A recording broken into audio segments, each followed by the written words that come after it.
चिंताएं, परेशानियां, उधेड़पन, भविष्य की बातें जवानों को बहुत सताती है। लेकिन मैं आपको एक बात बताता हूं, अगर आप इतिहास उठाकर देखेंगे, if you look to the history of lord help his people in his time, इतिहास में उसने इन द हिस्ट्री, इतिहास में उसने लोगों की कैसे सहायता की, तो आपको भविष्य में डर नहीं लगेगा। परमेश्वर के साथ चलते चलते मुझे भी 25 साल हो गए, आप ही की तरह। जो बिल्कुल मैं देख सकता हूँ यहाँ पर जवान बच्चे बैठे हुए, मैंने अपने सफर परमेश्वर के साथ आरंभ किया, और जब मैं आज आपके सामने बैठा हूँ, मेरे पास बहुत सी गवाहियां हैं जो आपको परमेश्वर में और मजबूत करेंगे।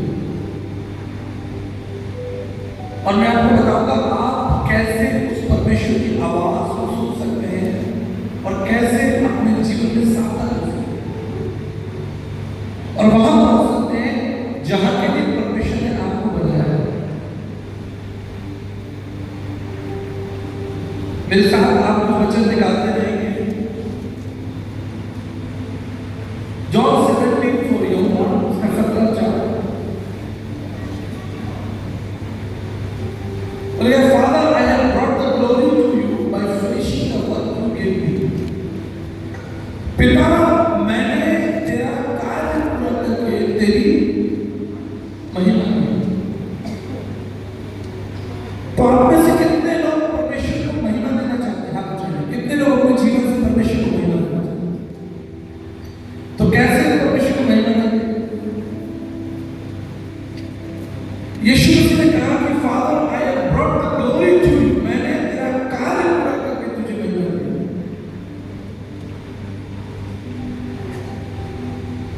जीवन का सबसे बड़ा सत्य मैं आपको बता रहा हूं कि जिस दिन आपकी मुलाकात यीशु मसीह से हो जाएगी, उस दिन केवल आपका उद्धार ही नहीं होगा कि आपका नाम जीवन की पुस्तक में लिख गया, तो हो गया, लेकिन आपके साथ एक कार्य लगेगा, एक योजना परमेश्वर की आपके साथ में लगेगी। जैसे मान लीजिए कि आपने इत्र लगाया, परफ्यूम लगाते हैं ना, इत्र लगाया, अब लगाने के बाद आप कुछ मत कीजिए, आपके पड़ोसी को पता चलेगा कि नहीं इसने इत्र लगाया। ये बड़ा स्वाभाविक, बहुत नेचुरल है। इसके लिए आपके दोस्त को ये नहीं कहना होगा कि भाई मैंने इत्र लगाया, उसे पता है कि आपने इत्र लगाया, आपको कुछ बोल नहीं। ये बहुत स्वाभाविक है। जैसे ही आपने प्रभु यीशु मसीह को जाना, आपके जीवन में एक कार्य स्वतः स्वाभाविक रीति से आपके पीछे उड़ेगा, आपको एक उद्देश्य मिलता है, और ये निश्चित है, ऐसा नहीं कि होगा कि नहीं होगा, निश्चित है।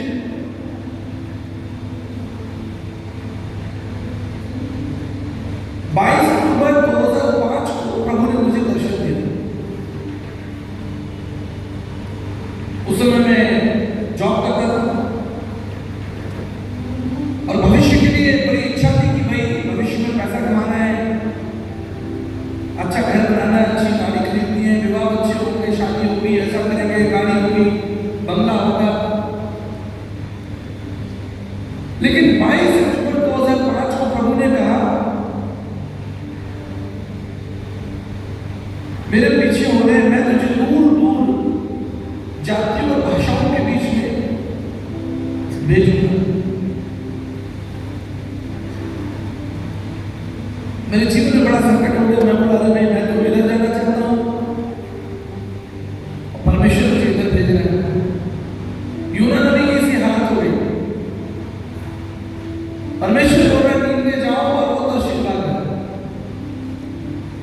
ऐसे ही आपके जीवन में कई बार होगा, परमेश्वर आपसे बात करेगा, लेकिन आपको कहां का रास्ता नजर आएगा, आपको तर्शीश का रास्ता बेहतर लगेगा यूपी से।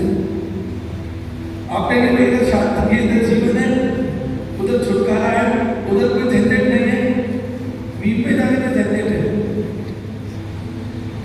आपको बताना चाहता हूं कि जिस मार्ग पर परमेश्वर तुम्हें भेजेगा उसमें परमेश्वर तुम्हारी अगुवाई करेगा।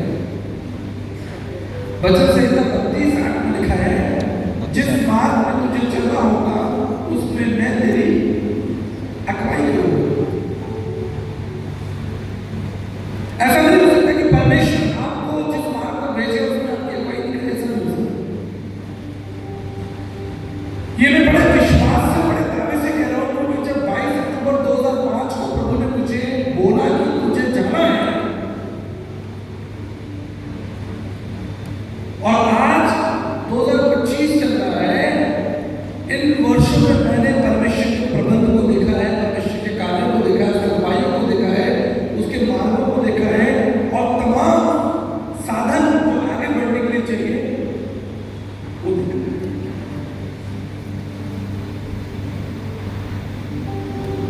चूंकि आप जवान हैं, आप जाने एक लंबा भविष्य, you have a long life to live on this planet and so much to do for the kingdom of God. एक लंबा जीवन आपके सामने है और बहुत कुछ आपको परमेश्वर की महिमा के लिए करना है, पर ये होगा कैसे? इसका तरीका क्या होगा? इस पर हम अध्ययन करेंगे, कैसे परमेश्वर की आवाज को जानेंगे और कैसे वो कार्य जो परमेश्वर ने आपके लिए दिया है, व्यक्तिगत आपके लिए। इस समय भूल जाइए कि आपके आसपास कोई बैठा है या आप एक सभा का हिस्सा है। इस समय आप मान लीजिए कि परमेश्वर आपसे बात कर रहा है, ये संदेश विशिष्ट आपके लिए है। आप बिल्कुल भूल जाइए कि यहाँ पर पड़ोसी बैठा है और वो पड़ोसी संदेश सुन रहा है, ये संदेश आपके लिए है। मेरे साथ कुछ बच्चे लिखा है हबक्कुक उसका 2रा अध्याय और 20 पद, बुक ऑफ हबक्कुक उसका 2रा अध्याय और उसके 20 पद में लिखा है, यहोवा अपने पवित्र मंदिर में है, सारी पृथ्वी उसके सामने चुपचाप बैठे।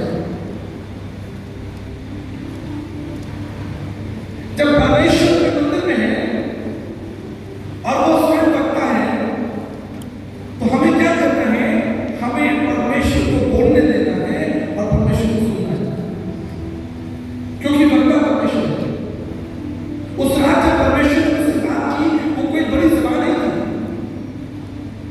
बड़ा ट्यूशन नहीं था, कोई बाइबल स्टडी नहीं चल रही थी।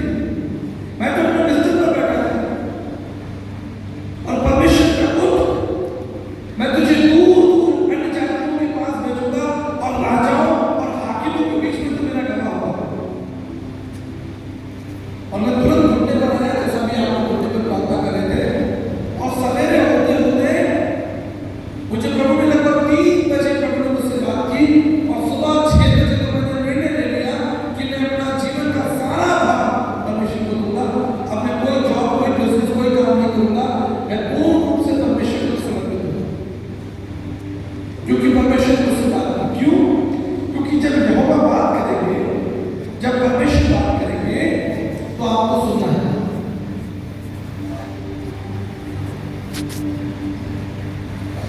आज इस संदेश के द्वारा मैं आपको बताऊंगा कि परमेश्वर कब और कैसे बात करते हैं, और परमेश्वर किन लोगों से बात करते हैं, और परमेश्वर की बात करने का तरीका क्या है, और परमेश्वर का संदेश किस व्यक्ति के लिए। यदि आप लूका उसका 4 अध्याय अध्ययन करेंगे तो आप देखेंगे कि जब यीशु मसीह संसार में आए और 30 साल तक वो शांत रहे, 30 साल तक, और उसके बाद हम देखते हैं कि वो एकांत में, अकेले में, जंगल में प्रार्थना करने के लिए चले गए, और